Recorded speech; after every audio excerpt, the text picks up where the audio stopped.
नमस्कार दोस्तों, मैं आपका दोस्त vision all exam YouTube channel में आपका स्वागत करता हूं। आज का टॉपिक है पॉलिटी।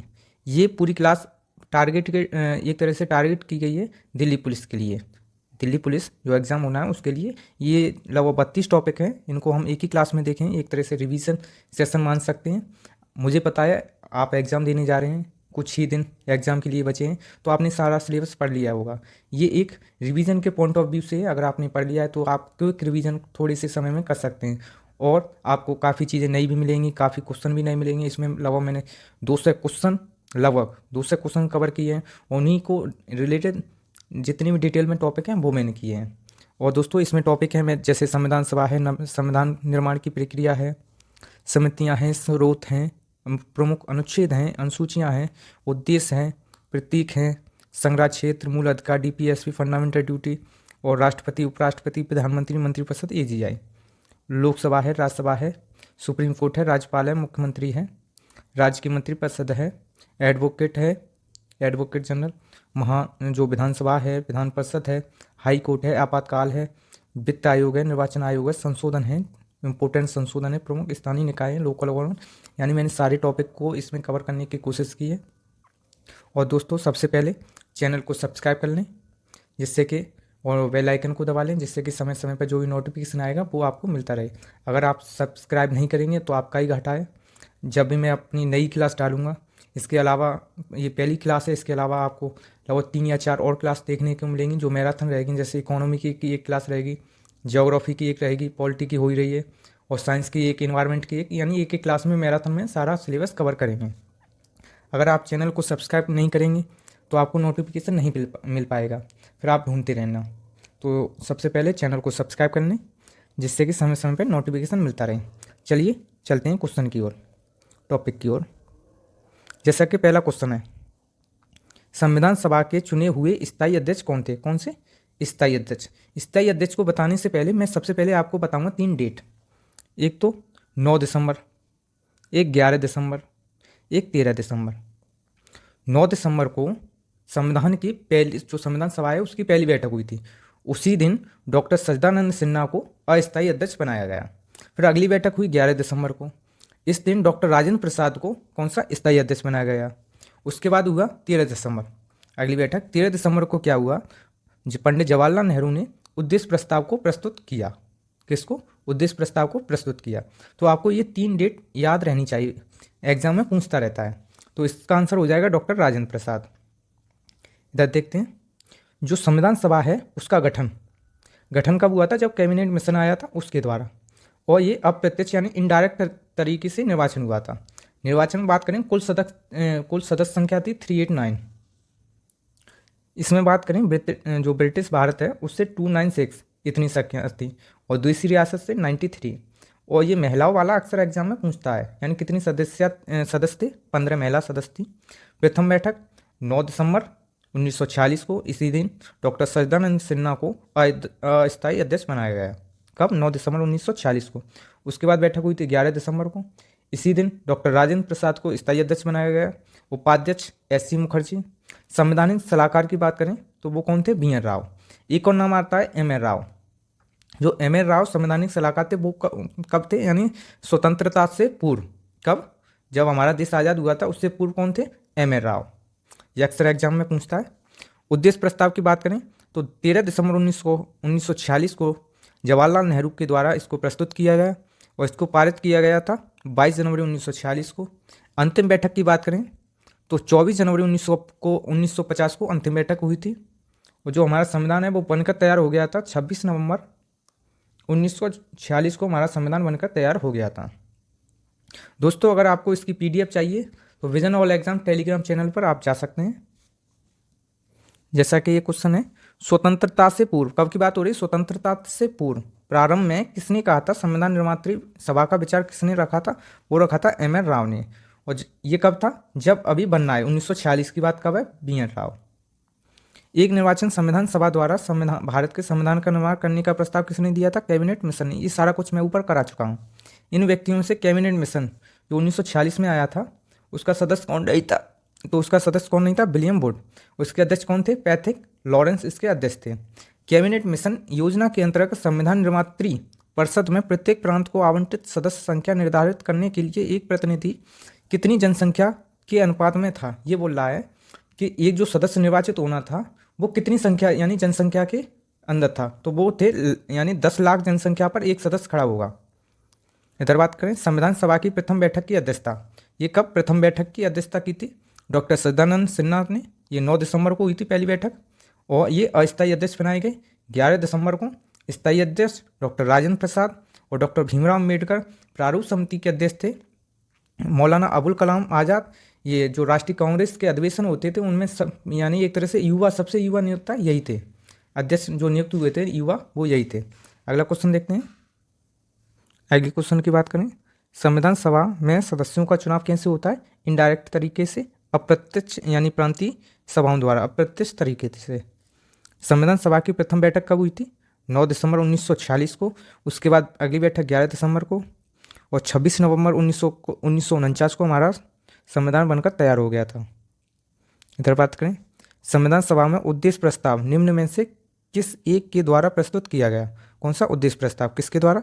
पंडित जवाहरलाल नेहरू। ये अक्सर क्वेश्चन पूछा जाता है, भारतीय संविधान सभा में कुल कितनी महिला सदस्य थीं? वो थीं 15। ये अक्सर पूछा जाता है। भारत की संविधान सभा की अंतिम बैठक, ये बात कर रहा है अंतिम बैठक।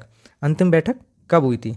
तो जो भारतीय संविधान सभा है उसकी अंतिम बैठक हुई थी 24 जनवरी 1950 को, और 26 जनवरी 1949 को हमारा संविधान बनकर तैयार हो गया था, और 26 जनवरी 1950 को हमारा संविधान लागू हो गया था। इधर बात करें, भारतीय संविधान के निर्माण के समय संवैधानिक सलाहकार, ये कब है? संविधान के निर्माण के समय कौन थे? बी.एन. राव। अगर संविधान जो निर्माण से यानी जो आज़ाद हुआ था भारत, उससे पहले कौन थे? एम.एन. राव। इधर कौन है? बी.एन. राव। भारतीय संविधान कब लागू हुआ था? भारतीय संविधान 26 जनवरी 1950 को लागू हुआ था। कब? 26 जनवरी 1950 को। भारत का संविधान पूर्ण रूप से तैयार हो गया था 26 नवंबर 1949 को। भारतीय संविधान को संविधान सभा द्वारा अंगीकृत किया गया, किसके द्वारा? संविधान सभा के द्वारा। वो किया गया था 26 नवंबर 1949 को। भारत के संविधान के निर्माण में संविधान सभा को कितना समय लगा बनाने में? वो लगा था 2 वर्ष 11 माह 18 दिन। अगर आप लोकसभा की साइड पे जाएंगे तो ये कितने दिन है? 17 दिन। अगला क्वेश्चन है, ये एक टॉपिक खत्म हो गया। अगला है भारत जो संविधान सभा की प्रांतीय संविधान समिति का अध्यक्ष कौन था? सरदार पटेल। इधर बात करें, भारतीय संविधान सभा की प्रारूप समिति का अध्यक्ष कौन था? डॉक्टर भीमराव अम्बेडकर। संविधान सभा ने डॉक्टर बी.आर. अम्बेडकर की अध्यक्षता में प्रारूप समिति का गठन किया था। वो किया था 29 अगस्त 1947 को। इधर देखते हैं, जवाहरलाल नेहरू जो अध्यक्ष थे वो थे संघ शक्ति समिति के अध्यक्ष थे, संघीय संविधान समिति के अध्यक्ष थे। डॉक्टर राजेंद्र प्रसाद नियम समिति के अध्यक्ष थे, प्रक्रिया समिति के अध्यक्ष थे, संचालन समिति के अध्यक्ष थे। सरदार वल्लभ भाई पटेल ये प्रांतीय संविधान समिति के अध्यक्ष थे और मौलिक अधिकार के अध्यक्ष थे एवं अल्पसंख्यक संबंधी जो भी समिति थी उसके अध्यक्ष थे। Doctor B R. अम्बेडकर प्रारूप समिति के अध्यक्ष थे। इसका गठन हुआ था 29 अगस्त 1947 को। दोस्तों थोड़ा जल्दी है क्योंकि मुझे पूरा टॉपिक यानी पूरा कवर करना है। लगभग बता दूं 116 पेज हैं।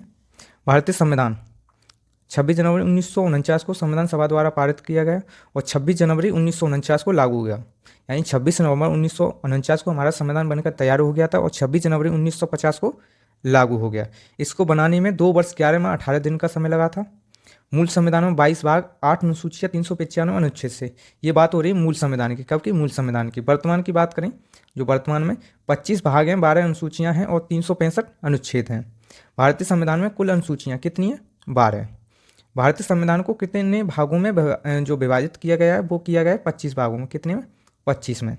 भारतीय संविधान में जो DPSP है, राज्य के नीति निर्देशक तत्व की संकल्पना कहाँ से ली गई है? वो ली गई है आयरलैंड से। मौलिक अधिकार की अवधारणा ली गई है, जो मौलिक अधिकार है वो कहाँ से?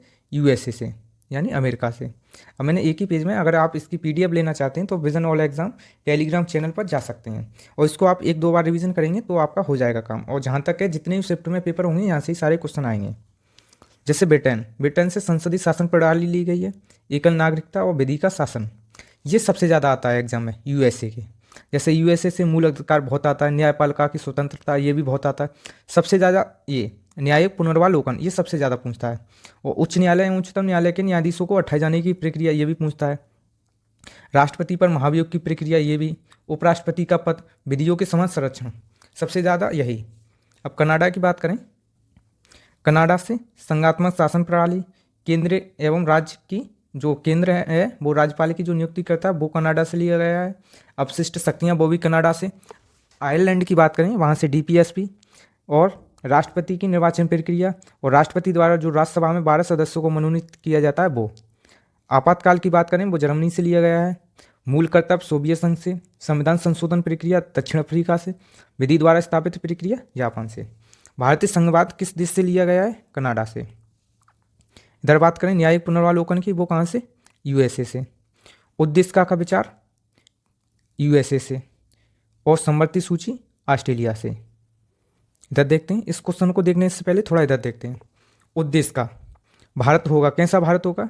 एक संपूर्ण प्रभुत्व संपन्न समाजवादी पंथनिरपेक्ष लोकतांत्रिक गणराज्य रहेगा। न्याय की बात करें 3 प्रकार का न्याय है। समाजवादी, सामाजिक, आर्थिक और राजनीतिक। स्वतंत्रता 5 प्रकार की। विचार, अभिव्यक्ति, विश्वास, धर्म और उपासना की स्वतंत्रता। समता की बात करें तो 2 प्रकार की समता है, प्रतिष्ठा और अवसर की समता। और भाईचारे की बात करें तो 1 प्रकार का भाईचारा। ये आपको क्रम याद रहना चाहिए, 3, 5, 2, 1। अक्सर करके क्वेश्चन में पूछा जाता है यहाँ। सबसे इंपॉर्टेंट ये है 42वां संविधान संशोधन अधिनियम 1976। इसके द्वारा क्या जोड़ा गया? समाजवाद, पंथनिरपेक्ष, अखंडता। क्या जोड़ा गया? समाजवाद, पंथनिरपेक्ष, अखंडता। मेरे साथ 1-2 बार बोलेंगे तो आपको याद हो जाएगा। समाजवाद, पंथनिरपेक्ष, अखंडता। कौन सा? समाजवाद, पंथनिरपेक्ष, अखंडता। अब ऊपर क्वेश्चन देखते हैं। ये बात हो रही 26 जनवरी 1949 को, यानी 76 में। कौन से? 1976 में 3 शब्द जोड़े गए। कौन कौन से? समाजवाद, पंथनिरपेक्ष और अखंडता। अब इधर देखते हैं लोकतांत्रिक गणराज्य, ये ठीक है, स्थिति यहाँ पे थी। संपूर्ण प्रभुत्व संपन्न धर्मनिरपेक्ष और पंथनिरपेक्ष, ये कब जोड़ा गया? 76 में। ये तो गलत हो गया। और संपूर्ण प्रभुत्व संपन्न लोकतांत्रिक गणराज्य, ये भी ठीक है। और संपूर्ण प्रभुत्व समाजवादी, ये जोड़े गए बाद में, ये भी गलत हो गया। तो इसका आंसर ये हो गया। इधर देखते हैं भारतीय संवैधानिक प्रस्तावना में धर्मनिरपेक्ष समाजवाद शब्द कब जोड़े गए? ये जोड़े गए 42वें संविधान संशोधन में। इधर और देखते हैं केशवानंद भारतीवाद कब हुआ था? 1973 में। इसमें बोला गया जो सुप्रीम कोर्ट है उसने निर्णय दिया था जो उद्देश्य का यानी प्रस्तावना वो संविधान का भाग है, अगर उसका भाग है तो उसमें संशोधन भी हो सकता है। ये केशवानंद भारतीवाद में बोला गया उद्देश्य का प्रस्तावना का भाग है, संविधान का भाग है उद्देश्य का, और उसमें संशोधन भी हो सकता है। इसी वजह से ये 73 में आया, उसके बाद 76 में ये संशोधन हो गया। पंडित जवाहरलाल नेहरू ने उद्देश्य को संविधान की आत्मा कहा है। KM मुंशी ने राजनीतिक धर्म जन्म पत्रिका है। इधर देखते हैं, ये क्वेश्चन हो गया। भारतीय संविधान का कौन सा भाग संविधान की आत्मा है? वो है उद्देश्य का। और डॉक्टर BR अम्बेडकर ने संविधान की आत्मा को किसको कहा है? आर्टिकल 32 को। संवैधानिक उपचारों का अधिकार, ये क्वेश्चन आ गया। जैसा कि मैंने बोला था भारत के संविधान की प्रस्तावना में कितने प्रकार के न्याय, स्वतंत्रता, समता और भाईचारा, यानी 3 प्रकार का न्याय और 5 प्रकार की स्वतंत्रता, 2 प्रकार की समानता और 1 प्रकार की भाईचारा। तो इसका आंसर ये हो गया 3, 5, 2, 1। इधर बात करें भारत के राष्ट्रीय ध्वज में ओरो यानी जो तीलियों की संख्या कितनी है? 24। भारत की संविधान सभा द्वारा राष्ट्रगान यानी जनगण मन का हिंदी में प्रारूप कब हुआ था? 24 जनवरी 1950 को। भारतीय राष्ट्रीय ध्वज में चक्र किसको प्रतीत करता है? वो करता है न्याय को। अब मैंने इसको एक ही पेज में कर दिया है। जैसे राष्ट्रीय चिन्ह कौन सा है? सारनाथ में स्थित अशोक का चिन्ह है वो। राष्ट्रीय गान जनगण मन, राष्ट्रीय गीत वंदे मातरम, राष्ट्रीय पशु बाघ, राष्ट्रीय पक्षी मोर, राष्ट्रीय कैलेंडर संघ संवत्सर जो संघ संवत है उस पर आधारित, राष्ट्रीय पुष्प कमल, राष्ट्रीय फल आम, राष्ट्रीय वृक्ष जो वृक्ष है वो कौन सा है? बरगद, राष्ट्रीय जो जलीय जीव है वो है डॉल्फिन, राष्ट्रीय विरासत पशु हाथी, राष्ट्रीय ध्वज तिरंगा। ये आपको 1-2 बार देखेंगे तो एक तरह से याद हो जाएंगे चुटकियों में। ये आपको अभी इजी लग रहे हैं, जब एग्जाम में आते हैं तो यही आपको कठिन लगने लगते हैं। इधर बात करें भारत के संविधान सभा ने निम्नलिखित में से किस तिथि को राष्ट्रीय ध्वज को अपनाया गया? वो अपनाया कब? 22 जुलाई 1947 को। भारत का राष्ट्रीय पशु कौन है? बाघ। भारत का राष्ट्रीय पक्षी मोर। भारत शासन द्वारा राजकीय चिन्ह कब से अंगीकृत किया गया? ये अपनाया गया 26 जनवरी 1950 को। निम्नलिखित में से कौन संघ राज्य क्षेत्र में शामिल नहीं है, यानी यूटी में शामिल नहीं है? तो कौन नहीं? गोवा। अभी 8 राज्य हैं। और स्टेट की बात करें जो राज्य हैं, राज्य 28 हैं, 28 राज्य और 8 केंद्र शासित प्रदेश हैं। जो केंद्र शासित प्रदेश हैं उनमें से ये गोवा केंद्र शासित प्रदेश नहीं है। आंध्र प्रदेश एक भाषाई आधार के रूप में गठित हुआ था कब? 1953 में। इसके बारे में बात करें, गठन हुआ था 1 अक्टूबर 1953 को। ये भाषाई आधार पर गठित होने वाला राज्य पहला था। और इसका भी विभाजन हो गया 2 जून 2014 को। कब? 2 जून 2014 को। इससे अलग कौन हो गया? तेलंगाना। इसका जो भाषाई आधार पर गठन होने का एक आधार था कि कांग्रेस के प्रसिद्ध नेता थे श्री राम मल्लू, वो 56 दिन की भूख हड़ताल पर बैठ गए और उनकी मृत्यु हो गई भूख हड़ताल के बाद। उस वजह से जनता का दबाव बन गया और उसी के कारण इसको भाषाई आधार पर गठन किया गया। संविधान में हमारे राष्ट्र का उल्लेख कैसा है? भारत अर्थात इंडिया, ये आर्टिकल 1 में।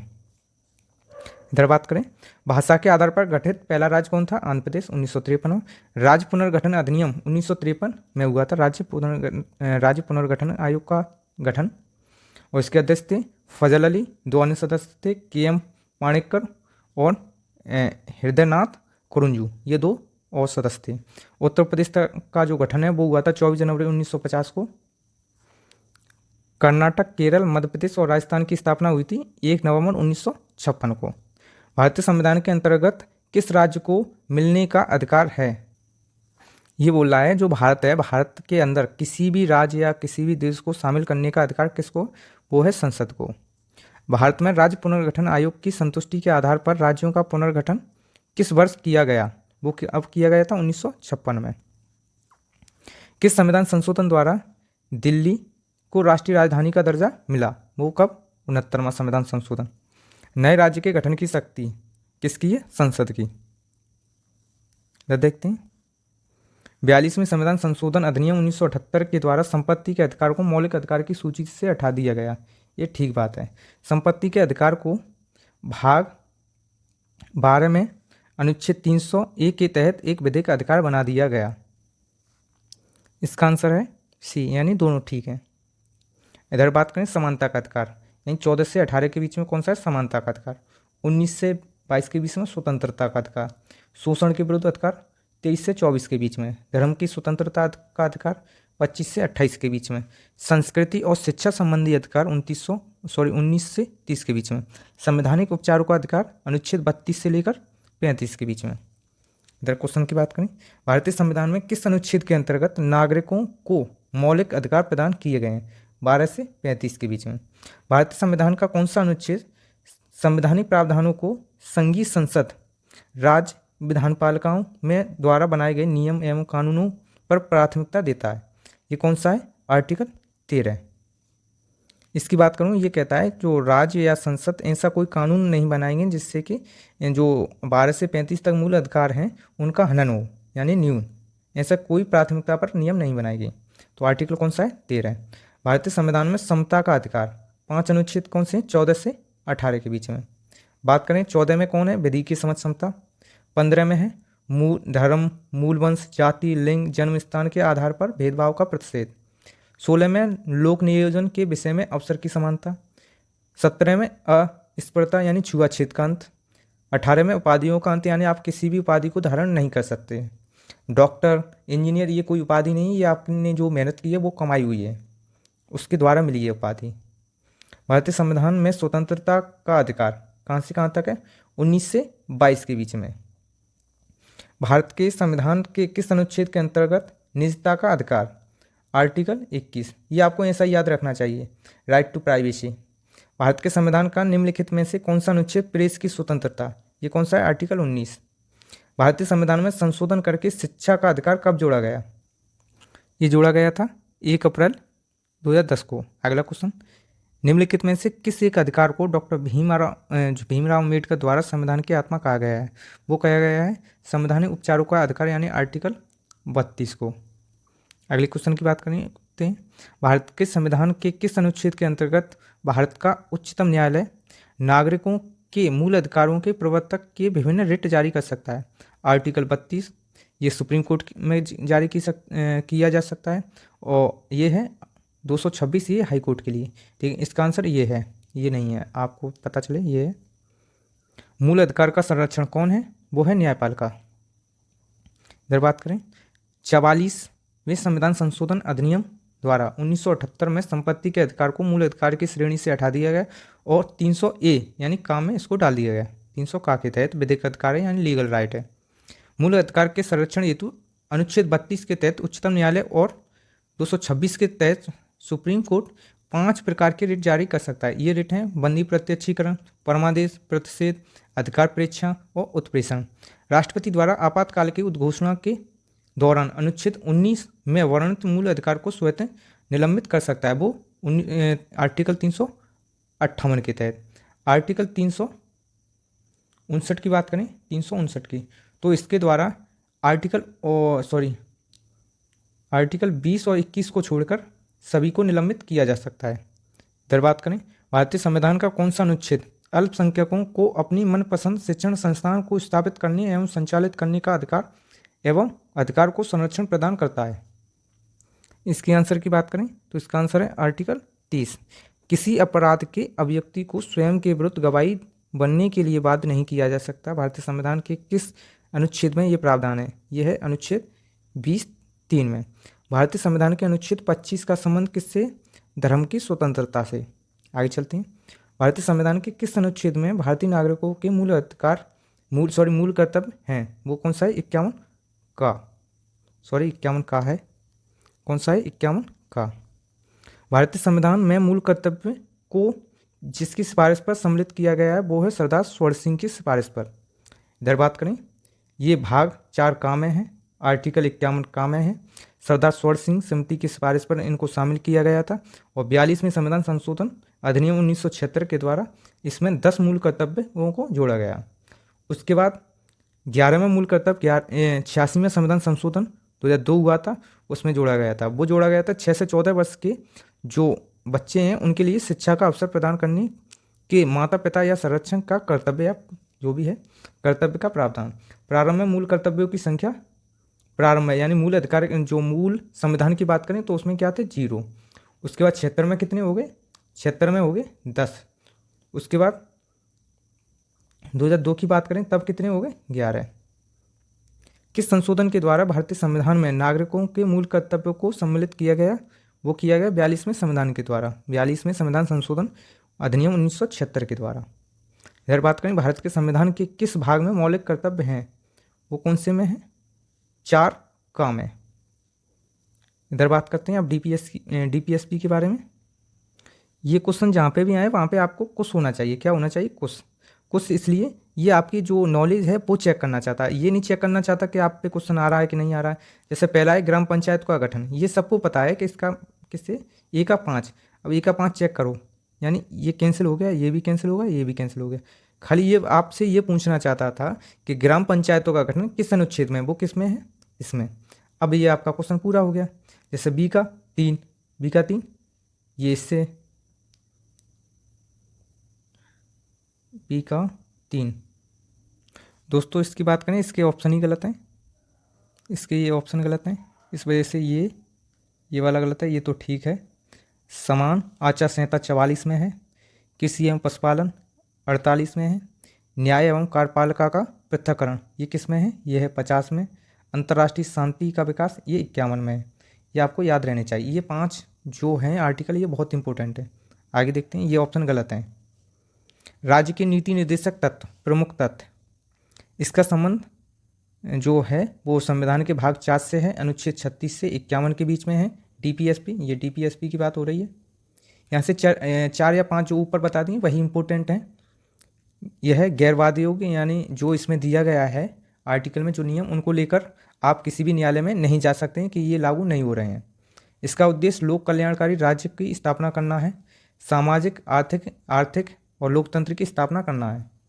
भारतीय संविधान में सम्मिलित राज्य के नीति निर्देशक तत्व की प्रेरणा कहाँ से ली गई है? वो ली गई है आयरलैंड से। कल्याणकारी राज्य की संकल्पना का समावेश भारत के संविधान में कहाँ पर है? राज्य के नीति निर्देशक तत्व में। निम्नलिखित में से कौन सा अनुच्छेद पंचायत के गठन के लिए प्रावधान करता है? वो है आर्टिकल 40। इधर बात करें, इसको देखते हैं। इधर बात करें आर्टिकल 39A में समान न्याय एवं निःशुल्क विधिक सहायता, ये ठीक है। आर्टिकल 40 में ग्राम पंचायतों का गठन, 44 में समान नागरिक सहायता, ये भी ठीक है। ये गलत है क्योंकि 48 में क्या है? कृषि और पशुपालन का संगठन, और ये किस में है? न्यायपालिका का कार्यपालिका से पृथक्करण 50 में, और 51 में क्या है? अंतर्राष्ट्रीय शांति। ये आपको इतनी याद रहनी चाहिए। राज्य के नीति निर्देशक तत्व के निम्नलिखित किस अनुच्छेद से के अंतर्गत अंतर्राष्ट्रीय अशांति, ये किस में है? 51 में। अब ये राष्ट्रपति वाला टॉपिक आ गया। हमने लगभग 36 पेज कवर कर लिए हैं, 116 पे जाना अभी लंबी रास्ता है। निम्नलिखित में से कौन भारतीय गणराज्य का प्रमुख है? वो कौन है? राष्ट्रपति। भारत का कार्यपालिका का अध्यक्ष कौन है? वो कौन है? राष्ट्रपति। इधर राष्ट्रपति हम खत्म करते हैं, यानी त्यागपत्र। इधर देखते हैं निर्वाचन। सबसे पहले निर्वाचन, संसद के दोनों सदनों के सभी निर्वाचित सदस्य, लोकसभा और राज्यसभा के सभी निर्वाचित सदस्य, राज्य की विधानसभाओं के सभी निर्वाचित सदस्य, निर्वाचित सदस्य बोल रहा हूँ, मनोनीत नहीं, दिल्ली एवं पुडुचेरी विधानसभा के सभी निर्वाचित सदस्य भाग लेते हैं। त्यागपत्र ये किसको देता है? उपराष्ट्रपति को। पदावधि कितनी रहती है? 5 वर्ष। अठाने की प्रक्रिया महाभियोग, ये किसमें? आर्टिकल 61 में। योग्यता, भारत का नागरिक हो, 35 वर्ष की आयु पूर्ण कर चुका हो, लोकसभा का सदस्य बनने योग्य हो। भारत के मुख्य न्यायाधीश, उसकी अनुपस्थिति में जो शपथ है, या तो भारत का मुख्य न्यायाधीश दिलाएगा, चीफ जस्टिस ऑफ इंडिया यानी CJI। कौन? CJI। अगर वो नहीं होगा तो वरिष्ठतम न्यायाधीश उच्चतम न्यायालय में। इधर देखते हैं, भारतीय संविधान के 70वें संविधान संशोधन द्वारा भारत के राष्ट्रपति के चुनाव में जिन 2 केंद्र शासित प्रदेशों को भाग लेने का अधिकार है वो कौन से हैं? दिल्ली और पुडुचेरी। भारत में राष्ट्रपति का निर्वाचन किस प्रकार होता है? वो होता है अप्रत्यक्ष द्वारा। अप्रत्यक्ष मतदान, एकल संक्रमणीय गुप्त मतदान के द्वारा। निम्नलिखित में से कौन भारत के राष्ट्रपति के चुनाव में निर्वाचन में सम्मिलित नहीं होता? ये पूछ रहा है, नहीं होता है। तो कौन नहीं होता है? राज्य के विधान परिषद के निर्वाचित सदस्य, ये नहीं होते हैं, और बाकी के होते हैं सारे। इसका आंसर ये हो गया। राष्ट्रपति के उम्मीदवार के लिए क्या आवश्यक नहीं है?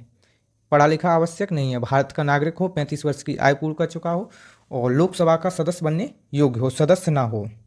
राष्ट्रपति 5 वर्ष तक अपने पद पर रह सकता है। कब? अपने पद ग्रहण करने की तिथि से। इधर बात करें, अगर भारत के राष्ट्रपति के चुनाव में कोई विवाद हुआ है तो विवाद किसको सौंपा जाएगा? भारत के उच्चतम न्यायालय को। और अगर उनको बर्खास्त किया गया है, कैसे भी जो चुनाव है उसमें वो योग्य नहीं ठहराए गए हैं और उनको उठा दिया गया है, जो उनके द्वारा कार्य किया गया है वो कैसा रहेगा? वैध रहेगा, अवैध नहीं रहेगा। भारतीय संविधान के किस अनुच्छेद के तहत राष्ट्रपति पर महाभियोग चलाने की प्रक्रिया है? वो आर्टिकल 61 में। महाभियोग किसी भी सदन में ला सकते हैं और दोनों सदन में अलग अलग लाना पड़ेगा, आर्टिकल 61 है। और कुल सदस्यों को 2/3 बहुमत से पारित करना अनिवार्य है। भारत के राष्ट्रपति की मृत्यु, पद त्याग, हटाए जाने पर जो पद रिक्त होगा उसको भरने की समय सीमा कितनी है? 6 माह। यदि मृत्यु, त्यागपत्र, हटाए जाने की स्थिति में भारत के राष्ट्रपति का पद रिक्त हो जाए तो उसका जो पद को कौन संभालेगा? वो संभालेगा कौन? वैसे तो उपराष्ट्रपति संभालेगा। मान लो उपराष्ट्रपति जो उपराष्ट्रपति है वो भी नहीं है तो संभालेंगे chief justice of India CJI। अगर वो भी नहीं तो वरिष्ठतम न्यायाधीश। अगले क्वेश्चन की बात करें, इसका आंसर यही है, उपराष्ट्रपति। भारत के राष्ट्रपति अपना त्यागपत्र किसको देंगे? उपराष्ट्रपति को। और उपराष्ट्रपति किसको त्यागपत्र देगा? राष्ट्रपति को। संविधान के अनुसार निम्न में से उपराष्ट्रपति की विधायी शक्ति कौन सी है? ये कौन सी पूछ रहा है? विधायी शक्ति। तो कौन सी विधायी शक्ति है? अध्यादेश जारी करने की शक्ति, ये विधायी शक्ति है। निम्नलिखित में से राष्ट्रपति किसकी नियुक्ति करता है? सबकी करता है। राष्ट्रपति की क्षमादान की शक्ति, ये कैसी? न्यायिक शक्ति है। भारत में कौन भारत के उपराष्ट्रपति का निर्वाचन करता है? लोकसभा के सभी सदस्य, राज्यसभा के सभी सदस्य, ये भाग नहीं लेते हैं। तो इसका आंसर ये हो गया। राज्यसभा का सभापति कौन रहता है? उपराष्ट्रपति। राष्ट्रपति राज्यसभा का पदेन सभापति रहता है। निर्वाचन लोकसभा एवं राज्यसभा के सभी सदस्य, और जो चुनाव होता है वो अनुपातिक प्रतिनिधित्व एकल संक्रमणीय गुप्त मतदान के द्वारा अप्रत्यक्ष तरीका से। शपथ राष्ट्रपति को दिलाएगा, राष्ट्रपति दिलाते हैं। कार्यकाल 5 वर्ष रहता है। पुनर्निर्वाचन के लिए पात्र रहते हैं। योग्यता है भारत का नागरिक हो, 35 वर्ष की आयु पूर्ण कर चुका हो और लोकसभा का सदस्य बनने योग्य हो। उधर जो राष्ट्रपति होते हैं वो जो राष्ट्रपति होते हैं वो किसके? लोकसभा के होने चाहिए, और ये राज्यसभा के, ये किसके? राज्यसभा के सदस्य बनने योग्य हो। त्यागपत्र किनको देंगे? उपराष्ट्रपति को। आगे देखते हैं, भारत के उपराष्ट्रपति को पद च्युत करने संबंधी प्रस्तावित किया जाएगा केवल राज्यसभा में। लोकसभा की सहमति आवश्यक है। निम्नलिखित में से किस एक की अध्यक्षता ऐसे के द्वारा की जाती है जो उसका सदस्य नहीं है? वो राज्यसभा की। निम्नलिखित कथनों पर विचार कीजिए और नीचे दिए गए कूट से सही उत्तर का चुनाव कीजिए। इधर देखते हैं, जैसा पहला ऑप्शन है संघ की कार्यपालिका शक्ति किसमें निहित होती है, प्रधानमंत्री में। ये गलत हो गया। अब एक गलत हो गया, इसी से देखते हैं, ये भी गलत हो गया, ये भी गलत हो गया, ये भी गलत हो गया, तो इसका आंसर ये है। यानी बाकी के जितने भी बचे हैं वो ठीक है। जैसे प्रधानमंत्री की नियुक्ति कौन, राष्ट्रपति द्वारा की जाती है।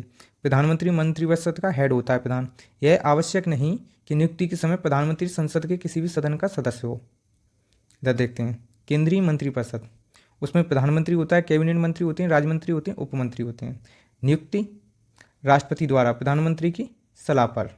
मंत्रिपरिषद जितने भी मंत्री होते हैं उनकी नियुक्ति राष्ट्रपति द्वारा होती है प्रधानमंत्री की सलाह पर। प्रमुख कौन रहता है, पीएम। जो मंत्रिपरिषद रहती है उसका प्रमुख कौन रहता है, पीएम।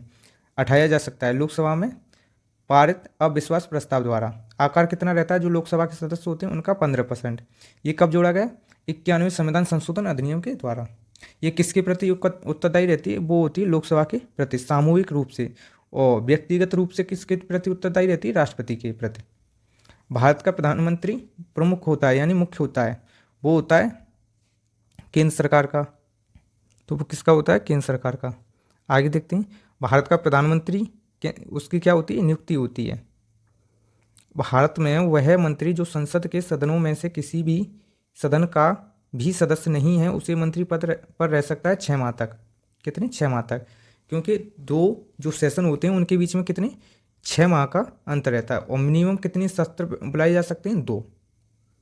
संविधान में मंत्रिमंडल शब्द का प्रयोग कब हुआ था, 352 में, आपातकाल के समय।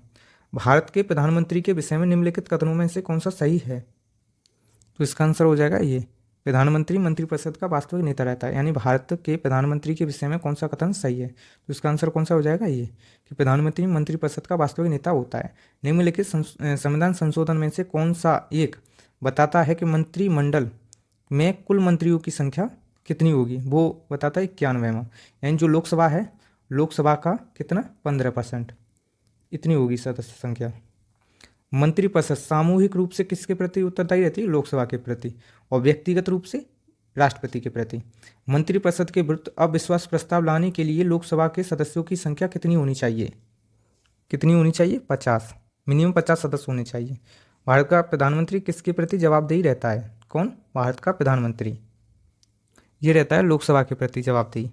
आगे देखते हैं, भारत के महान्यायवादी यानी अटॉर्नी जनरल ऑफ इंडिया के विषय में, वह भारत के राष्ट्रपति के द्वारा नियुक्त होता है, ये ठीक बात है। उसकी वही योग्यता होनी चाहिए जो सर्वोच्च न्यायालय के न्यायाधीश की होती है, ये भी ठीक है। उसे संसद के किसी भी सदन का सदस्य का होना चाहिए, ये जरूरी नहीं है। संसद द्वारा महाभियोग लगाकर उसे हटाया जा सकता है, ये भी साफ गलत हो गया। तो इसका आंसर कौन सा होगा, ये। आप ये ना सोचें कि आप मुझको कुछ आता नहीं है, अगर मैं चाहूँगा तो एक ही टॉपिक पर लगभग 1 घंटा बिता दूंगा, लेकिन ये आपका फास्ट रिवीजन है, ठीक है साहब। महान्यायवादी अनुच्छेद कितने में, 76 में। भारत सरकार का सर्वोच्च विधि सलाहकार रहता है, नियुक्ति कौन करता है, राष्ट्रपति। योग्यता वही योग्यता रहती है जो उच्चतम न्यायालय के मुख्य न्यायाधीश की रहती है। अधिकार क्या है, भारत के सभी न्यायालयों में सुनवाई कर सकता है, संसद की कार्रवाई में भाग ले सकता है, किंतु मतदान नहीं कर सकता। कार्यकाल कितना रहता है, 3 वर्ष, वो भी राष्ट्रपति के प्रसाद पर्यंत। महाधिवक्ता का मैं मुख्य कार्य आपको बताऊं, एक तो ये विधि सलाहकार है, दूसरा अगर आपके और सरकार के बीच में अगर कोई मतभेद होता है, उसको अगर आप केस कर देते हैं किसी भी कोर्ट में, सुप्रीम कोर्ट या हाई कोर्ट में, आप तो अपना वकील कर लेंगे, लेकिन सरकार का वकील यही है, कौन, महान्यायवादी यानी महाधिवक्ता, सॉरी महाधिवक्ता नहीं, यही attorney general of India. Bharat सरकार को कानूनी विषय पर सलाहकार कौन है, वो कौन है, यही अटॉर्नी जनरल। भारत के नियंत्रण एवं महालेखा परीक्षक की नियुक्ति कौन करता है, राष्ट्रपति। भारत के महान्यायवादी को कैसे नियुक्त किया जाता है, राष्ट्रपति के द्वारा। यहाँ पे मैं इसी को लगाऊंगा, वैसे तो ये है कि प्रधानमंत्री सलाह देगा, प्रधानमंत्री की सलाह पर राष्ट्रपति द्वारा महान्यायवादी की नियुक्ति होगी। निम्नलिखित में से किसे भारत सरकार का प्रथम विधि सलाहकार समझा जाता है, महान्यायवादी को। निम्नलिखित में से किसे संसद के दोनों सदनों में बोलने, अन्य कार्रवाई में सम्मिलित होने एवं किसी भी संसदीय कमेटी का सदस्य होने का अधिकार है परंतु उसे वोट नहीं दे सकता, वो कौन है, अटॉर्नी जनरल ऑफ इंडिया। इधर बात करें महाधिवक्ता की, इधर बात करें राज्य का महाधिवक्ता। अनुच्छेद कितना है, 165। राज्य सरकार का सर्वोच्च विधि सलाहकार रहता है, ये किसका रहता है, राज्य सरकार का। कार्यकाल जो राज्यपाल है उसके प्रसाद पर्यंत। नियुक्ति कौन करता है, राज्यपाल। कानूनी विषयों पर राज्यपाल को कौन परामर्श देता है, वो देता है कौन, एडवोकेट जनरल। लोकसभा में प्रत्येक राज्य के लिए स्थानों का आवंटन 1971 की जनगणना के अनुसार। लोकसभा में राज्यों को किस आधार पर सीटें आवंटित की गई हैं? जनसंख्या के आधार पर। ये लोकसभा टॉपिक है। लोकसभा के लिए चुनाव में निर्वाचित होने के लिए किसी व्यक्ति के लिए न्यूनतम आयु वो कितनी है? 25 वर्ष। लोकसभा में सदस्य जो अधिकतम निर्धारित किए गए हैं वो कितने? 550। लोकसभा की बात करें, ये निम्न सदन है यानी निचला सदन है, यह अस्थायी सदन है। निर्धारित जो सदस्य संख्या है वो 550 है। उनमें से 550 में से 530 राज्यों के लिए और 20 संघ शासित प्रदेशों के लिए, नहीं केंद्र शासित प्रदेशों के लिए। वर्तमान में क्या है, 543 सदस्य हैं। जो 2 अंग भारतीय थे वो हटा दिए गए हैं और 543 में से 524 राज्यों के लिए और 19 यानी केंद्र शासित प्रदेशों के लिए। सदस्य निर्वाचन होने की न्यूनतम आयु कितनी है? 25 वर्ष।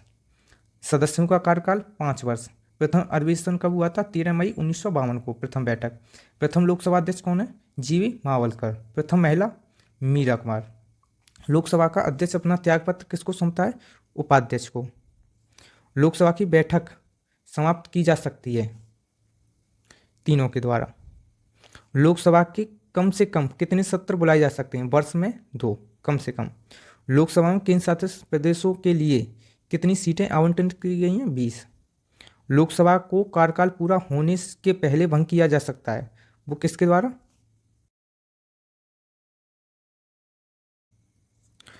लोकसभा को कार्यकाल पूरा होने के पहले भंग किया जा सकता है, किसके द्वारा? प्रधानमंत्री की सिफारिश पर राष्ट्रपति के द्वारा। भारत की प्रथम लोकसभा के अध्यक्ष कौन थे? जीवी मावलकर। लोकसभा की प्रथम महिला अध्यक्ष मीरा कुमार।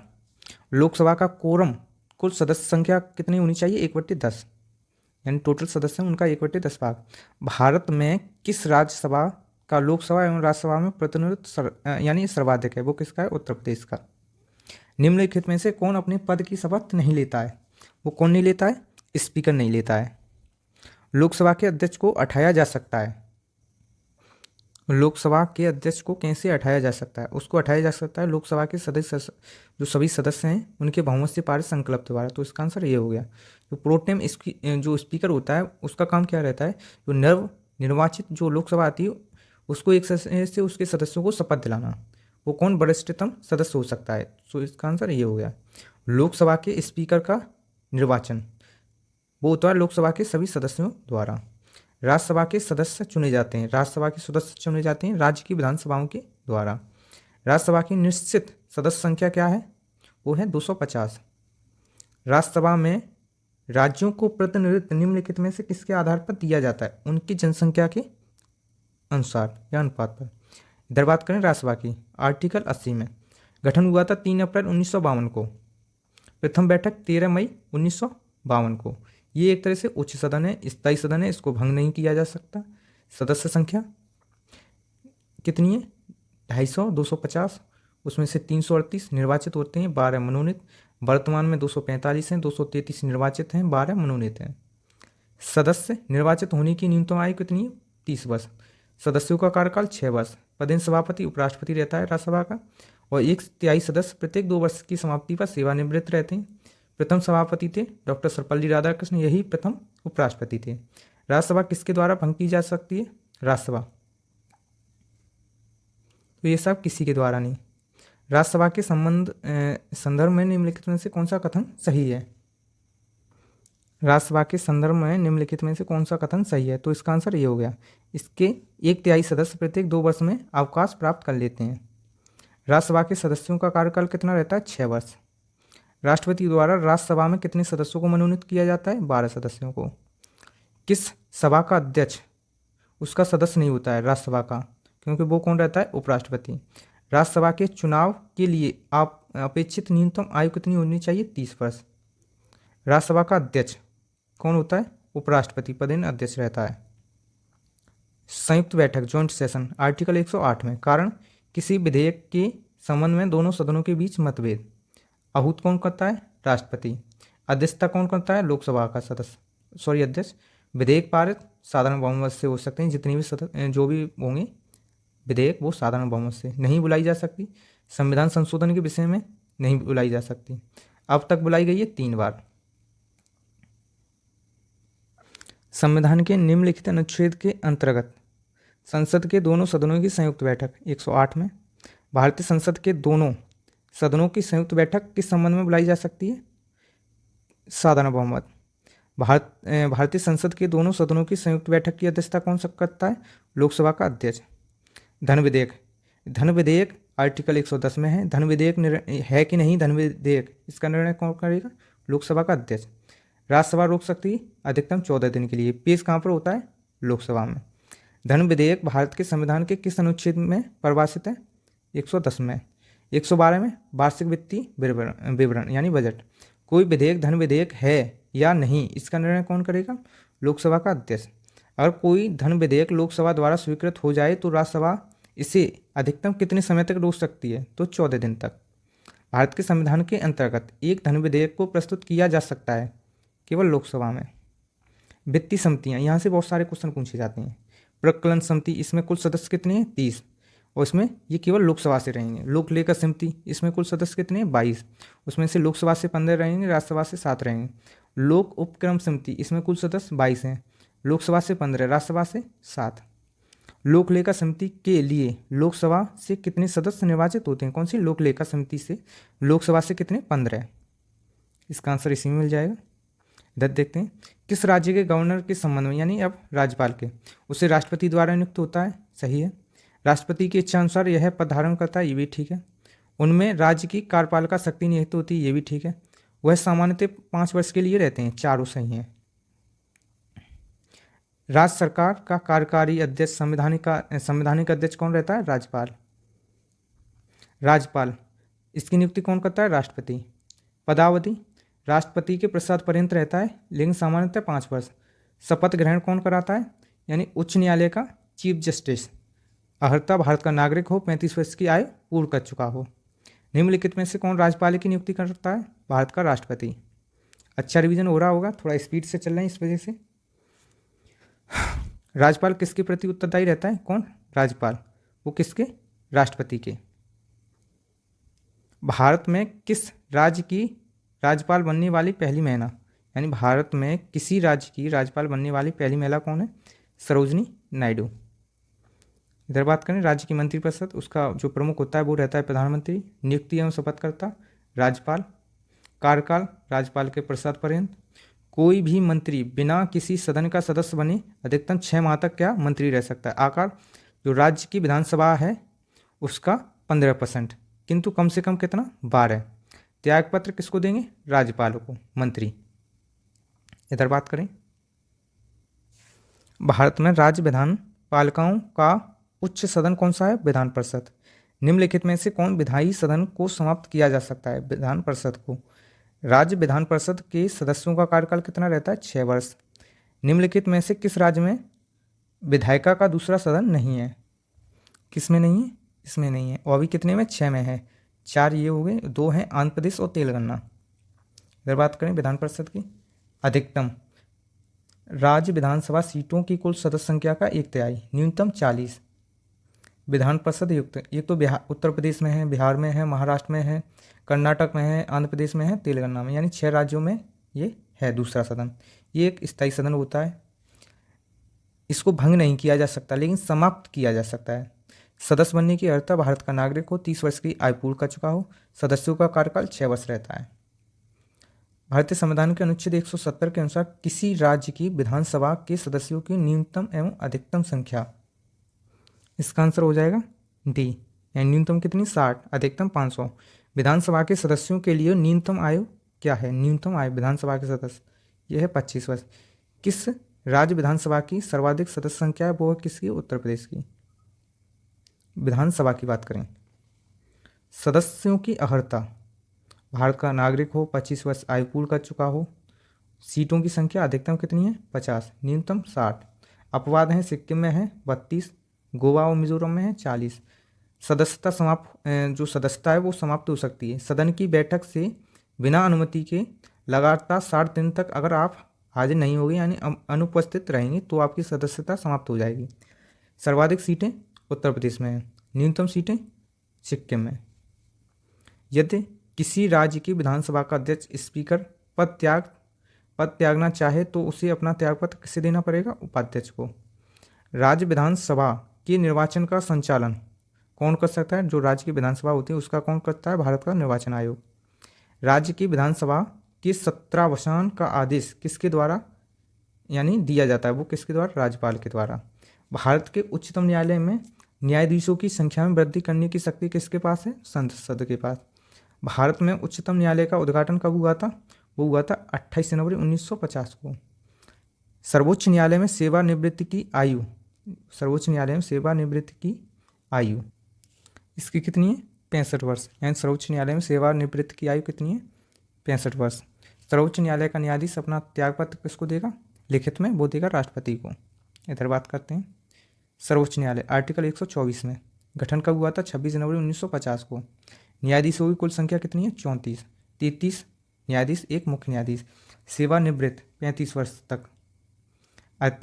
जो न्यायाधीश नियुक्त होने की अर्हता भारत का नागरिक हो, उच्च न्यायालय या ऐसे 2 अधिक न्यायालयों में कम से कम 5 वर्ष तक न्यायाधीश रहा हो, उच्च न्यायालय ऐसे 2 अधिक न्यायालय में कम से कम 10 वर्ष तक अधिवक्ता रहा हो, और राष्ट्रपति की नज़र में एक अच्छा विधिवेत्ता रहा हो। नियुक्ति कौन करेगा न्यायाधीशों की? राष्ट्रपति द्वारा कॉलेजियम की सिफारिश पर। कॉलेजियम में भारत का मुख्य न्यायाधीश होगा और 4 उच्चतम न्यायालय के वरिष्ठतम न्यायाधीश रहेंगे। यानी कितने टोटल लोग रहेंगे? 5। राष्ट्रपति शपथ कौन दिलेगा? न्यायाधीश। न्यायाधीशों को शपथ कौन दिलाएगा? राष्ट्रपति। हटाने की प्रक्रिया सिद्ध कदाचार या समर्था के आधार पर संसद के प्रत्येक सदन द्वारा उपस्थित एवं मतदान करने वाले सदस्यों से कम 2/3 बहुमत से पारित होना चाहिए। सेवानिवृत्त होने के पश्चात सर्वोच्च न्यायालय के न्यायाधीश वकालत कर सकते हैं। यानी सेवानिवृत्त होने के पश्चात न्यायाधीश किसी भी न्यायालय में वकालत कर सकते हैं, तो इसका आंसर हो जाएगा किसी भी न्यायालय में नहीं। उच्चतम न्यायालय के न्यायाधीशों का वेतन निर्धारण कौन कर सकता है? संसद करती है। भारत के सर्वोच्च न्यायालय के कार्यवाहक मुख्य न्यायाधीशों की नियुक्ति कौन करता है? इसका आंसर हो जाएगा राष्ट्रपति। इधर बात करें भारत में 25 उच्च न्यायालय हैं। पंजाब, हरियाणा और केंद्र शासित प्रदेश चंडीगढ़ का एक ही सामूहिक उच्च न्यायालय है। भारत की राजधानी क्षेत्र दिल्ली का स्वयं का न्यायालय उच्चतम न्यायालय है। तो इसके तीनों सही हैं, ये भी ठीक है, ये भी और ये भी। एक उच्च न्यायालय का न्यायाधीश अपना त्यागपत्र संबोधित करेगा, कौन? तो इसका आंसर हो जाएगा राष्ट्रपति। इधर बात करें उच्चतम न्यायालय की, यह अनुच्छेद 214 में है। उच्च न्यायालय की अभी वर्तमान में कितनी कुल संख्या है? 25 हाई कोर्ट है। न्यायाधीशों की नियुक्ति राष्ट्रपति करता है कॉलेजियम की सिफारिश पर। न्यायाधीशों को शपथ कौन दिलाता है? संबंधित राज्य का राज्यपाल। न्यायाधीशों की नियुक्ति के लिए अर्हता भारत का राष्ट्रपति हो। भारत के राज्य क्षेत्र में कम से कम 10 वर्ष तक न्यायिक पद पर धारण कर चुका हो। किसी भी उच्च न्यायालय या ऐसे अधिक न्यायालयों में लगातार कम से कम 10 वर्ष तक महाधिवक्ता रहना चाहिए। न्यायाधीशों की नियुक्ति यानी जो सेवानिवृत्त है वो कितनी रहनी चाहिए? 62 वर्ष। ये है हाई कोर्ट की। अगर सुप्रीम कोर्ट की बात करें तो उनकी कितनी है? 65 वर्ष। न्यायाधीश को हटाने की प्रक्रिया सिद्ध कदाचार असमर्थता के आधार पर संसद के प्रत्येक सदन यानी जो सुप्रीम कोर्ट के न्यायाधीश को हटाने की प्रक्रिया है वही सेम इनके लिए है, विशेष बहुमत से पारित। उच्च न्यायालय के न्यायमूर्ति की सेवानिवृत्ति कितनी रहती है? 62 वर्ष। भारत के संविधान में पंचायत एवं नगरपालिका से संबंधित 73वां और 74वां संविधान संशोधन जब हुआ था तब उस समय भारत के प्रधानमंत्री कौन थे? पीवी नरसिम्हा राव। भारतीय संविधान का अनुच्छेद 40 राज्य को सार्थक कदमों हेतु परामर्श देता है ग्राम पंचायतों के गठन के लिए। निम्नलिखित में से कौन भारतीय संविधान का कौन सा संशोधन पंचायती राज व्यवस्था को संवैधानिक दर्जा प्रदान करता है? कौन सा है? 73वां। इधर बात करते हैं पंचायती राज की। 2 अक्टूबर 1949 को राजस्थान के 9 जिलों में सर्वप्रथम इसको प्रारंभ किया गया था जवाहरलाल नेहरू द्वारा। इसको संवैधानिक दर्जा 73वां संविधान संशोधन 1992 के द्वारा और 24 अप्रैल 1993 में इसको लागू कर दिया गया। त्रिस्तरीय थी ग्राम पंचायत, खंड पंचायत, जिला पंचायत। कुल विषय 29। शुरू की गई बलवंत राय मेहता की सिफारिश पर। स्थानीय स्वशासन के जनक कौन है? Lord Ripon. ये राजसूची का विषय है। इधर नगरीय स्वशासन की बात करें इसमें कुल 18 विषय हैं। इधर नगर पंचायत, नगर पालिका और नगर निगम। संवैधानिक दर्जा 74वें संविधान संशोधन अधिनियम 1992 के द्वारा और 1 जून 1993 को लागू किया गया। यदि पंचायत भंग होती हैं तो किस अवधि के अंदर निर्वाचित होंगे? 6 माह के अंदर। किसी संविधान की 11वीं अनुसूची में संविधान के लिए कुल कितने विषय निर्धारित किए गए हैं? 29 विषय। संविधान के 73वें संविधान संशोधन द्वारा पंचायतों को निर्देश दिए जाने वाले कार्य निम्नलिखित में से किसमें वर्णित है? वो है 11वीं अनुसूची में। पंचायती राज व्यवस्था का निम्न में से किसमें उल्लेख है? राज्य सूची में। ये अक्सर करके पूछता है। प्रमुख सुझाव त्रिस्तरीय पंचायती राज व्यवस्था का खंड, ग्राम खंड और जिला पंचायत, बलवंत राय मेहता 1957 में। अशोक मेहता ने ये सुझाव दिया था कब? 1977 में। प्रमुख सुझाव था 2 स्तरीय का, ठीक है साहब, खंड पंचायत और जिला पंचायत। और जेवी केशव समिति ने दिया था 1985 को। लक्ष्मीमल संघवी ने 1986 को पंचायती राज को संवैधानिक दर्जा प्रदान किया गया। ये अक्सर करके पूछता है। पी के थोंगन 1988 में। भारत में महिलाओं के लिए स्थान आरक्षित है पंचायती राज संस्थाओं में। भारत में राष्ट्रीय पंचायती राज दिवस कब मनाया जाता है? 24 अप्रैल को। पंचायती चुनाव होते हैं प्रत्येक 5 वर्ष में। भारत में त्रिस्तरीय पंचायती राज व्यवस्था बलवंत राय मेहता समिति की सिफारिश पर। अक्टूबर 1959 में पंचायती राज भारत में सर्वप्रथम आरंभ किया गया, राजस्थान के नागौर जिले में। पंचायती राज एवं नगर निगम चुनाव राज्य निर्वाचन आयोग करता है। कौन? राज्य निर्वाचन आयोग। सदस्य बनने की न्यूनतम आयु 21 वर्ष है। सभी स्तरों पर महिलाओं के लिए आरक्षित सीट कितनी? 1/3। कार्यकाल 5 वर्ष के लिए। वित्त की सिफारिश राज्य वित्त आयोग करता है। रिक्त सीटों पर पुनः 6 माह के अंदर चुनाव करना आवश्यक है। वर्तमान में नागालैंड, मिजोरम, मेघालय और में पंचायती राज संस्था नहीं है। भारतीय संविधान के किस अनुच्छेद के अंतर्गत किसी राज्य में राष्ट्रपति शासन लागू किया जा सकता है? 356 के द्वारा। आपातकाल की बात करें, भाग 18 में अनुच्छेद 352 से लेकर 360 के बीच में। 352 में है राष्ट्रपति आपातकाल। घोषणा 3 बार हो चुकी है, 1962 में, 71 में और 75 में। इसको घोषणा करने के लिए जो कारण होने चाहिए, एक तो युद्ध, महाआक्रमण और शस्त्र विद्रोह। पहले एक था आंतरिक अशांति, उसकी जगह पर क्या आ गया? 44वें संविधान संशोधन के द्वारा सशस्त्र विद्रोह, यानी शस्त्र के साथ विद्रोह। एक है राष्ट्रपति आपातकाल, वो है 356 में। उसका कारण क्या है? राज्यों में संवैधानिक तंत्र विफल होना। आपातकाल की उद्घोषणा का संसद के अनुमोदन द्वारा। राष्ट्रीय आपातकाल की दशा में संसद के दोनों सदनों द्वारा विशेष बहुमत से 1 माह के भीतर पास होना आवश्यक है। राष्ट्रपति शासन एवं वित्तीय आपातकाल की दिशा में संसद के दोनों सदनों द्वारा विशेष बहुमत से 2 माह के अंदर पारित होना आवश्यक है। इधर 1 माह के। वित्तीय आपातकाल कितने में? 360 में। घोषणा राष्ट्रपति द्वारा मंत्रिमंडल की लिखित सिफारिश पर। निम्नलिखित में से किस संविधान अनुच्छेद के अंतर्गत भारत के राष्ट्रपति मूल अधिकार के क्रियान्वयन को स्थगित कर सकते हैं? अनुच्छेद 21 और इसको आर्टिकल 359 के द्वारा, और आर्टिकल 358 के द्वारा आर्टिकल 19 स्वतः ही निलंबित हो जाएगा। भारतीय संविधान के अंतर्गत कितने प्रकार के आपातकाल हैं? 3 प्रकार के। राष्ट्रीय आपातकाल की उद्घोषणा कर सकता है, कौन कर सकता है? यानी किसके आधार पर? तीनों के आधार पर। इसका आंसर ये हो जाएगा। प्रातः किसकी सलाह पर राज्य में राष्ट्रीय आपातकाल लागू हो सकता है? हो सकता है गवर्नर की सहायता पर, यानी राज्यपाल। निम्नलिखित में से कौन सा अनुच्छेद भारत के राष्ट्रपति द्वारा वित्त आयोग की नियुक्ति करता है? 280। निम्नलिखित में से किस एक की सिफारिश के आधार पर संघ एवं राज्यों के बीच वित्तीय विवरण, वो कौन है? वित्त आयोग। वित्त आयोग का गठन प्रत्येक 5वें वर्ष। वित्त आयोग की बात करें, वित्त आयोग का गठन प्रत्येक 5वें वर्ष होता है राष्ट्रपति द्वारा। कार्य है संघ एवं राज्यों के बीच जो कर आता है उसका बंटवारा। राज्यों को अनुदान की सहायता के संबंध में विचार यानी सिफारिश करना। वित्त आयोग के अध्यक्ष पहले थे केसी नियोगी, 15 में कौन है? एन के सिंह। इसकी संरचना एक अध्यक्ष 4 सदस्य होते हैं। रिपोर्ट किसको सौंपता है? राष्ट्रपति को। सलाह मानना या बाध्यकारी नहीं है राष्ट्रपति के लिए।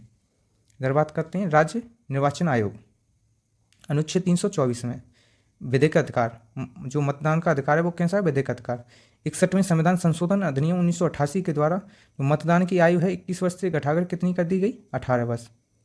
चुनाव, ये क्या करता है? चुनाव कराता है राष्ट्रपति, उपराष्ट्रपति, लोकसभा, राज्यसभा, विधानसभा, विधान परिषद का। मुख्य निर्वाचन आयुक्त और 2 अन्य निर्वाचन आयुक्तों से मिलकर बनता है क्या? निर्वाचन आयोग। इनका जो कार्यकाल रहता है 6 वर्ष या 65 वर्ष की आयु, जो भी पहले हो। नियुक्ति कौन करता है? राष्ट्रपति। मुख्य निर्वाचन आयुक्त कौन थे? प्रथम सुकुमार सेन। प्रथम महिला कौन थी? BS रमा देवी। वेतन भत्ते किसके? सर्वोच्च न्यायालय के न्यायाधीश के समान मिलते हैं। भारत के मुख्य निर्वाचन आयुक्त की पदावधि क्या है? 6 वर्ष या 65 वर्ष, जो भी पहले हो। भारत के मुख्य चुनाव आयुक्त को नियुक्त करता है कौन? राष्ट्रपति। निर्वाचन आयुक्त तो हटाया जा सकता है, वो हटाया जा सकता है मुख्य निर्वाचन आयुक्त के परामर्श पर राष्ट्रपति द्वारा। अब देखते हैं अनुसूचियाँ। अब देखते हैं 12 अनुसूचियाँ। जैसे पहली अनुसूचियाँ राज्य एवं संघ। दूसरी अनुसूची में क्या है, वेतन एवं भत्ते, राष्ट्रपति का, राज्यपाल का, लोकसभा एवं विधानसभा के अध्यक्ष उपाध्यक्ष, राज्यसभा एवं विधान परिषद के सभापति या उपसभापति, उच्चतम न्यायालय या उच्चतम न्यायालय, सुप्रीम कोर्ट, हाई कोर्ट के न्यायाधीशों तथा सीजीआई के मिलने वाले वेतन एवं भत्ते एवं पेंशन है उसका विवरण है। तीसरी में क्या है, भारत संघ के प्रमुख पदाधिकारियों को शपथ एवं प्रज्ञान। चौथी में राज्यसभा में सीटों का आवंटन। पांचवी में क्या है, अनुसूचित क्षेत्र और अनुसूचित जनजाति क्षेत्रों के प्रशासन एवं नियंत्रण के बारे में। छठी अनुसूची में असम, मेघालय, त्रिपुरा, मिजोरम राज्य के जनजाति क्षेत्रों के प्रशासन के बारे में उपबंध। सातवीं अनुसूची में संघ एवं राज्य के बीच शक्तियों का विभाजन, जैसे राज्य सूची, संघ सूची और समवर्ती सूची। इनमें विषय हैं उनके ऊपर, जैसे जो संघ सूची है उसके ऊपर जो कानून बनाएगा वो संघ बनाएगा केंद्र, राज्य सूची के ऊपर राज्य बनाएगा, समवर्ती सूची के जितने विषय हैं उनके ऊपर दोनों बनाएंगे। 8वीं अनुसूची में 22 भाषाएं हैं। 9वीं अनुसूची में कुछ अधिनियमों को विनियमन करने के लिए, यानी 9वीं अनुसूची में जो भी कानून डाला जाएगा उसके जुडिशियल रिव्यू नहीं होगा, एक तरह से बचाव करना। 10वीं अनुसूची में दल बदल अधिनियम। 11वीं में पंचायती राज। 12वीं में नगर निगम। अब बात करते हैं कुछ महत्वपूर्ण संविधान संशोधन पर नजर डालते हैं। जैसे पहला संविधान संशोधन 1951 में हुआ था, ये हुआ था 9वीं अनुसूची को जोड़ा गया। पहले 8 थी, अब कितनी होगी, 9, जिसमें भूमि सुधार एवं न्यायिक समीक्षा से संबंधित कानूनों को 9वीं अनुसूची में डाला जाता है। कौन सी, न्यायिक समीक्षा से संबंधित और भूमि सुधार से। फिर हुआ था 21वां संविधान संशोधन 1967 में। इसमें क्या हुआ, सिंधी को 8वीं अनुसूची में जितनी भाषाएं उसमें पहले 14 थी, अब कितनी होगी, 15वीं भाषा के रूप में जोड़ा गया। फिर हुआ था 24वां संविधान संशोधन 1971। संसद को यह अधिकार दिया गया कि संविधान के किसी भी भाग, मूल अधिकार में भी संशोधन कर सकते हैं। राष्ट्रपति संविधान संशोधन विधेयक को मंजूरी देने के लिए बाध्यकारी है। कैसा है, बाध्यकारी। फिर आता है 35वां संविधान संशोधन अधिनियम 1974। इसमें क्या है, सिक्किम को सहयोगी राज्य बनाया गया। 36वां, सिक्किम को पूर्व राज्य का दर्जा दिया गया। उसके बाद आया 42वां, ये इंपॉर्टेंट है, प्रस्तावना में समाजवाद, पंथ निरपेक्ष, अखंडता शब्द जोड़ा गया। मूल कर्तव्यों को जोड़ा गया, भाग 4 काम है, और अनुच्छेद 51 काम है। राज्य के नीति निर्देशक तत्व, समान न्याय एवं निःशुल्क विधिक सहायता, अनुच्छेद 39 का। उद्योगों के प्रबंधन में कर्मचारियों को भाग लेना, अनुच्छेद 43 का जोड़ा गया। 42 में और भी हुआ था काम, जैसे पर्यावरण का संरक्षण एवं संवर्धन एवं वन्यजीवों की रक्षा, आर्टिकल 48 का। राष्ट्रपति को कैबिनेट की सलाह को मानना बाध्यकारी। लोकसभा एवं विधानसभा का कार्यकाल 5 वर्ष से बढ़ाकर कितना कर दिया गया, 6 वर्ष कर दिया गया। 44वां संविधान संशोधन अधिनियम, जो 42 में जो भी काम हुआ था गलत, उसको सुधारने के लिए कौन सा आया था, 44वां। इसमें क्या हुआ, कैबिनेट की सलाह को एक बार पुनर्विचार के लिए भेज सकता है कौन, राष्ट्रपति, परंतु पुनर्विचार के बाद जो भी सलाह आएगी उसको बाध्यकारी माना जाएगा। लोकसभा एवं विधानसभा का कार्यकाल पुनः 6 वर्ष से घटाकर 5 वर्ष कर दिया गया। राष्ट्रपति आपातकाल के विषय में आंतरिक अशांति शब्द की जगह क्या, सशस्त्र विद्रोह को जोड़ा गया। राष्ट्रपति कैबिनेट की लिखित सिफारिश पर आपातकाल की उद्घोषणा कर सकता है। संपत्ति के अधिकार को मूल अधिकार की सूची से हटाकर 300 का में डाल दिया गया, कौन सा, लीगल राइट, विधिक अधिकार। भाग 12, 52वां संविधान संशोधन अधिनियम 1985, दल बदल, 10वीं अनुसूची जोड़ी गई और दल बदल विरोधी कानून जोड़ा गया। 61वां संविधान संशोधन अधिनियम 1989, लोकसभा एवं विधानसभा में मतदान की उम्र 21 से घटाकर कितनी कर दी गई, 18 वर्ष। 69वां संविधान संशोधन अधिनियम 1991 में केंद्र शासित प्रदेश को, दिल्ली को एनसीआर का दर्जा दिया गया। 17वां संविधान संशोधन अधिनियम 1992, दिल्ली पुडुचेरी विधानसभा के निर्वाचित सदस्यों को राष्ट्रपति के चुनाव में मतदान का अधिकार दिया गया। ये सारे ऊपर वाले ही हैं, वही रिपीट हो रहे हैं। 71वां संविधान संशोधन अधिनियम 1992, कोंकणी, मणिपुरी, नेपाली भाषा को 8वीं अनुसूची में जोड़ा गया। 86वें संविधान संशोधन अधिनियम 2002, संविधान में मूल अधिकारों की श्रेणी में अनुच्छेद 51 का जोड़ा गया, जिसमें 6 से 14 वर्ष के बच्चों के लिए निःशुल्क प्रारंभिक शिक्षा का प्रावधान। राज्य के नीति निर्देशक तत्व में आर्टिकल 45 जोड़ा गया कि विषय वस्तु परिवर्तित करते हुए 6 वर्ष से कम आयु के बालकों के लिए प्रारंभिक बाल अवस्था में देखरेख और शिक्षा का उपबंध। मूल कर्तव्य, 11वां मूल कर्तव्य जोड़ा गया, 6 से 14 वर्ष तक के बच्चों को शिक्षा सुविधा प्रदान करना माता पिता का कर्तव्य है। फिर हुआ 89 यानी 89वां संविधान संशोधन 2003, इसमें अनुसूचित जाति अनुसूचित जनजाति के लिए अलग आयोग की व्यवस्था। फिर हुआ 91वां संविधान संशोधन 2003, केंद्रीय मंत्रिपरिषद का आकार लोकसभा के जो इतने सदस्य उनका कितना 15%, राज्य मंत्रिपरिषद का आकार विधानसभा की कुल सदस्य संख्या का 15% से अधिक नहीं होगा, किंतु न्यूनतम 12% से कम नहीं 12 से कम नहीं हुआ। 92वां संविधान संशोधन अधिनियम 2002, इसमें 8वीं अनुसूची में बोडो, डोंगरी, मैथिली, संताली 4 भाषाओं को जोड़ा गया और भाषाएं कितनी होगी कुल 22। 97वां संविधान संशोधन, सहकारी समितियों को संवैधानिक दर्जा प्रदान किया गया। 99वां संविधान संशोधन, उच्चतम न्यायालय और उच्च न्यायालय में न्यायाधीशों की नियुक्ति के लिए जो कॉलेजियम प्रणाली के स्थान पर राष्ट्रीय न्यायिक नियुक्ति आयोग NJAC का गठन किया गया था, उसको असंवैधानिक घोषित किया गया 2015 में, और 2015 से फिर दोबारा से कॉलेजियम सिस्टम पर आ गए। 100वें संविधान संशोधन अधिनियम 2015, भारत बांग्लादेश के मध्य भूभाग का हस्तांतरण। 101वां GST। 102 राष्ट्रीय पिछड़ा वर्ग आयोग को संवैधानिक दर्जा यानी OBC को। 103वां EWS यानी 10% का आरक्षण EWS इकोनॉमी वीकर सेक्शन को। 104वां लोकसभा एवं विधानसभा में अनुसूचित जाति एवं जनजातियों के लिए सीटों का आरक्षण अगले 10 वर्ष तक यानी 2030 तक और बढ़ाया गया।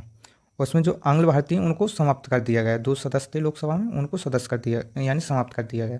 105वां संविधान संशोधन अधिनियम 2021 में, इसमें राज्य को सामाजिक एवं शैक्षणिक रूप से पिछड़े वर्ग की पहचान करने एवं सूची बनाने का अधिकार पुनः दिया गया। राज्यों में अधिकतर 102 संविधान संशोधन द्वारा छीन लिया गया था। यहाँ पे हम कुछ इम्पोर्टेंट अनुच्छेद, इन अनुच्छेदों को थोड़ा जल्दी से करने की कोशिश करेंगे। अनुच्छेद 1, संघ एवं राज्य। 2 में नए राज्यों का प्रवेश। 3 में नए राज्यों का निर्माण एवं वर्तमान राज्यों की क्षेत्रों, सीमाओं या नामों में परिवर्तन। अनुच्छेद 5 में संविधान के प्रारंभ पर नागरिकता। 12 में राज्य की परिभाषा। 14 में विधि की समझ, समानता और विधियों का समान संरक्षण। 15 में धर्म, मूल, वंश, जाति, लिंग एवं जन्म स्थान के आधार पर भेदभाव का प्रतिषेध। अनुच्छेद 16 में लोक नियोजन में अवसर की समानता। अनुच्छेद 17 में अस्पृश्यता का अंत यानी छुआछूत का अंत, अनटचेबिलिटी। आर्टिकल 18 में उपाधियों का अंत। 29 में वाक एवं अभिव्यक्ति की स्वतंत्रता। 20 में अपराधों के विरुद्ध संरक्षण यानी दोषसिद्धि के संबंध में संरक्षण। 21 में प्राण एवं देह स्वतंत्रता। 21 का में 6 से 14 वर्ष तक के सभी बच्चों को निःशुल्क और निवास शिक्षा का अधिकार। 22 में कुछ दशाओं में गिरफ्तारी एवं निषेध से संरक्षण। 23 में मानव दुर्व्यवहार एवं बलात्श्रम। 24 में कारखानों आदि बालकों के नियोजन का प्रतिषेध। 25 में अंतःकरण की स्वतंत्रता यानी धर्म के अबाध रूप से मानने, आचरण एवं प्रचार करने की स्वतंत्रता। 29 में अल्पसंख्यक वर्गों के हितों का संरक्षण। 30 में शैक्षणिक संस्थानों की स्थापना और प्रशासन करने का तथा अल्पसंख्यक वर्गों का अधिकार। 32 में संवैधानिक उपचारों का अधिकार। 29 का में समान न्याय एवं निःशुल्क विधिक सहायता। 40 में ग्राम पंचायतों का गठन एवं स्थापना। अनुच्छेद 44 में नागरिकों के लिए समान सिविल सहायता। 45 में 6 वर्ष से कम आयु के बालकों के लिए प्रारंभिक बाल्यावस्था की देखरेख और शिक्षा का उपबंध। 48 में कृषि और पशुपालन का संगठन। 48 का में पर्यावरण का संरक्षण तथा संवर्धन और वन तथा वन्यजीव की रक्षा। 50 में कार्यपालिका का न्यायपालिका से पृथक्करण। 51 में अंतर्राष्ट्रीय शांति और सुरक्षा की अभिवृद्धि।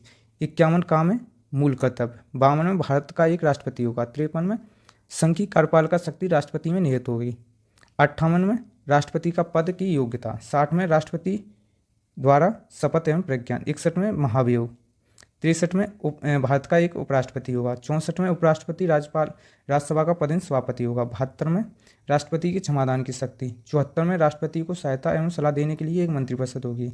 75 में प्रधानमंत्री की नियुक्ति राष्ट्रपति करेगा और अन्य मंत्रियों की नियुक्ति राष्ट्रपति की सलाह पर राष्ट्रपति करेगा। 76 में भारत का महान्यायवादी। 78 में संसद का गठन। 85 में संसद के सत्रावसान और विघटन। 108 में कुछ दशा में जॉइंट सेशन संयुक्त बैठक। 110 में धन विधेयक। 111 में राष्ट्रपति के विधेयकों पर राष्ट्रपति की अनुमति। 112 में बजट वार्षिक वित्तीय विवरण। 123 में संसद के अध्यादेश प्रख्यात करने की राष्ट्रपति की शक्ति। 124 में उच्चतम न्यायालय की स्थापना एवं गठन। 129 में उच्चतम न्यायालय का अभिलेख न्यायालय होना। 37 में निर्णय और आदेशों का उच्चतम न्यायालय का पुनरावलोकन करना। 43वें उच्चतम न्यायालय के से परामर्श करने की राष्ट्रपति की शक्ति। 48वें भारत का महानियंत्रक लेखा परीक्षक। अनुच्छेद 152 में राज्यों के राज्यपाल। अनुच्छेद 155 में राज्यपाल की नियुक्ति। 161 में राज्यपाल की क्षमादान की शक्ति। 163 में राज्यपाल की सहायता और सलाह देने के लिए मंत्रिपरिषद। 164 में मुख्यमंत्री की संयुक्त राज्यपाल करेगा। 164 में क्या है, मुख्यमंत्री की नियुक्ति कौन करेगा, राज्यपाल करेगा, और अन्य मंत्रियों की नियुक्ति मुख्यमंत्री की सलाह पर राज्यपाल करेगा। 65 में राज्य का महाधिवक्ता।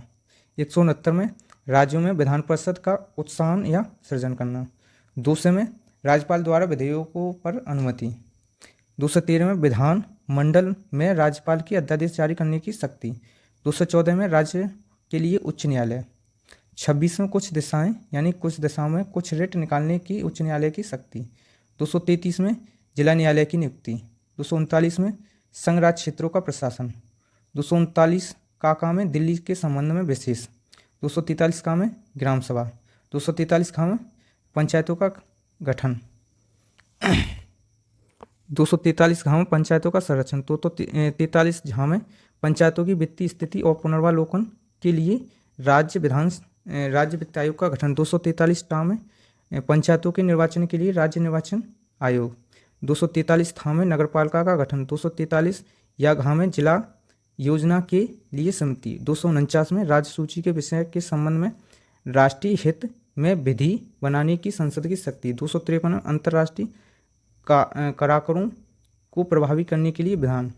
263 में अंतर्राज्यीय परिषद के संबंध में उपबंध। 266 में भारत और राज्यों की संचित निधि और लेखा। 267 में भारत की संचित निधि। 279 का में माल यानी जीएसटी काउंसिल। 280 में वित्त आयोग।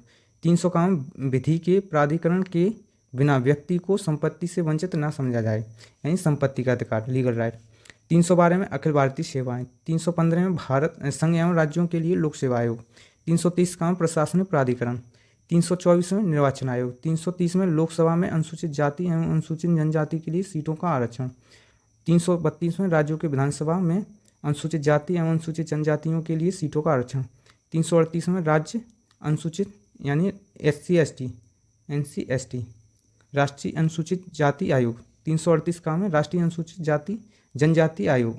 338 खा में OBC आयोग। कौन सा? OBC आयोग, ST आयोग और SC आयोग।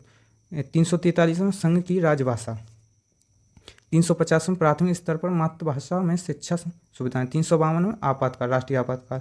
356 में राष्ट्रपति आपातकाल। 360 में वित्तीय आपातकाल। 368 में संविधान संशोधन की प्रक्रिया। ये पूरी हो गई है दोस्तों, और बहुत मेहनत लगी है। चैनल को सब्सक्राइब कर लें। अगर इसकी PDF लेनी है तो vision all exam Telegram channel पर जाएं, वहाँ से इसकी PDF ले सकते हैं। नमस्कार दोस्तों।